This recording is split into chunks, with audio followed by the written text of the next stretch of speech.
ಈ ಬಿಸ್ನೆಸ್ ಬಗ್ಗೆ ಕೇಳಿದ್ರೆ ನೀವು ಕೆಲಸ ಮಾಡೋದೇ ವೇಸ್ಟ್ ಅಂತ ಅನ್ಕೊಂಡ್ಬಿಡ್ತೀರಾ. ಸದ್ಯಕ್ಕೆ ಬೆಂಗಳೂರಲ್ಲಿ ಹೆವಿ ಬೂಮ್ ಆಗ್ತಿರೋ ಈ ಬಿಸ್ನೆಸ್ ನೇಮ್ ಬಂದ್ಬಿಟ್ಟು ತಿರಾಮಿಸು ಕೇಕ್ ಅಂತ. ಇದನ್ನ ಇವರು ಬರೀ ಸ್ಯಾಟರ್ಡೆ ಸಂಡೇ ಮಾಡ್ಕೊಂಡೆ 50,000ಕ್ಕೂ ಹೆಚ್ಚು ದುಡಿತಾರೆ. ಇದರ ರೆಸಿಪಿ ಬಂದ್ಬಿಟ್ಟು ಮಿಕ್ಸಿಲಿ ಪನ್ನೀರ್, ಕರ್ಡ್, ಹನಿ ಮತ್ತು ಸ್ವಲ್ಪ ಹಾಲ್ನ ಹಾಕಿ ನೀಟಾಗಿ ಗ್ರೈಂಡ್ ಮಾಡ್ಕೋಬೇಕು. ಅವಾಗ ಇದು ನಮಗೆ ಪೇಸ್ಟ್ ತರ ಕಾಣಿಸುತ್ತೆ. ಮತ್ತೆ ಇನ್ನೊಂದು ಬೌಲ್ ಅಲ್ಲಿ ಕಾಫಿ ಪೌಡರ್ ಮತ್ತೆ ಬಿಸಿ ನೀರನ್ನ ಹಾಕಿ ಚೆನ್ನಾಗಿ ಎರಡು ಮಿಕ್ಸ್ ಆಗೋ ತರ ಮಿಕ್ಸ್ ಮಾಡ್ಕೋಬೇಕು.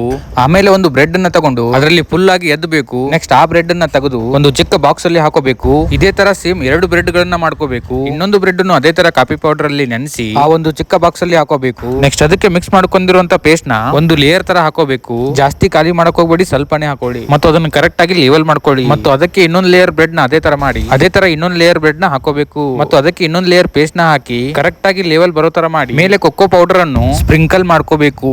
ಸೊ ಇವಾಗ ರುಚಿಯಾದ ತಿರಾಮಿಸು ಕೇಕ್ ರೆಡಿ ಆಗಿರುತ್ತದೆ. ಮತ್ತೆ ಇದು ತಿನ್ನಕ್ಕೆ ತುಂಬಾ ಟೇಸ್ಟಿ ಆಗಿರುತ್ತದೆ. ಇದೇ ಕಾರಣಕ್ಕೆ ಜನ ಇದನ್ನ ಮುಗಿಬಿದ್ದು ತಗೋತಾ ಇರೋದು. ಬೆಂಗಳೂರಲ್ಲಿ ಇದರ ಸಾಮಾನ್ಯವಾದ ಪ್ರೈಸ್ 180 ಇಂದ 200 ಇರುತ್ತದೆ. ಮತ್ತು ಇದನ್ನ ಜನ ಇರೋ ಕಡೆ ಹೋಗಿ ಮಾರಿದ್ರೆ 2-3 ಅವರ್ಸ್ ಗಳಲ್ಲೇನೆ 300 ಕೇಕ್ ಗಳು ಸೇಲ್ ಆಗುತ್ತವೆ. ನೀವು 180 ಅಂತೆ 300 ಕೇಕ್ ಗಳನ್ನ ಸೇಲ್ ಮಾಡಿದರೆ ನಿಮಗೆ ಬರುವ ಮೊತ್ತವನ್ನು ಕೇಳಿ ನೀವು ನಿಜ ಶಾಕ್ ಆಗ್ತೀರಾ. ನಿಮಗೆ ಬರೀ 3 ಅವರಲ್ಲಿ ಬರೋಬ್ಬರಿ 54,000 ರೂಪಾಯಿ ಬರುತ್ತದೆ. ಮತ್ತು ನೀವು ಆ 50,000 ರೂಪಾಯಿಯನ್ನು ಗಳಿಸಲು ನಿಮಗೆ ಚೆನ್ನಾಗಿ ಸ್ಯಾಲರಿ ಇದ್ರೆ 1 ತಿಂಗಳು ಕಾಲ ಕಷ್ಟಪಡಬೇಕು. ಕಂಪನಿಯಲ್ಲಿ ನಿಮ್ಮ ಸ್ಯಾಲರಿ ಕೂಡ ಕಮ್ಮಿ ಇದ್ರೆ ಬರೋಬ್ಬರಿ 2 ತಿಂಗಳು ಕಾಲ ಕಷ್ಟಪಡಬೇಕು. ಅದಕ್ಕೆ ಈ ತರ ಬಿಸ್ನೆಸ್ ಗಳನ್ನ ಮಾಡೋಕೆ ಸ್ಟಾರ್ಟ್ ಮಾಡಿ. ನಿಮಗೆ ಡೈಲಿ ಆಗದಿದ್ದರೂ ಸ್ಯಾಟರ್ಡೆ ಸಂಡೇ ಮಾಡಕ್ಕೆ ಸ್ಟಾರ್ಟ್ ಮಾಡಿ. ಅವಾಗ ನಿಮಗೆ ನಿಜವಾಗ್ಲೂ ಕೆಲಸ ಮಾಡೋದು ವೇಸ್ಟ್ ಅಂತ ಅನ್ಸುತ್ತೆ. ಯಾಕಂದ್ರೆ ಅವ್ರು ಕೊಡೋ ದುಡ್ಡಲ್ಲಿ ತಿಂಗಳು ಗಂಟಲೆ ಕೆಲಸ ಮಾಡೋಕ್ಕಿಂತ ಸ್ವಂತ ದುಡ್ಡು ಮೇಲೆ 1,000 ಕಮ್ಮಿ ಬಂದ್ರು ಯೋಚನೆ ಬಿಟ್ಟು ಕಣ್ ತುಂಬಾ ನಿದ್ದೆ ಮಾಡ್ತಿರ್ತೀವಿ. ಇದೇ ತರ ವಿಡಿಯೋಗಳಿಗಾಗಿ ನನ್ನ ಅಕೌಂಟ್ ನ ಸಬ್ಸ್ಕ್ರೈಬ್ ಮಾಡ್ಕೊಳ್ಳಿ. ಮತ್ತೆ ಈ ವಿಡಿಯೋ ನೋಡಿ ನಿಮಗೆ ಏನ್ ಅನಿಸ್ತು ಅಂತ ಕಮೆಂಟ್ ಮಾಡಿ. ಮತ್ತೆ ಮುಂದಿನ ವಿಡಿಯೋದಲ್ಲಿ ಸಿಗ್ತೀನಿ. ಬಾಯ್.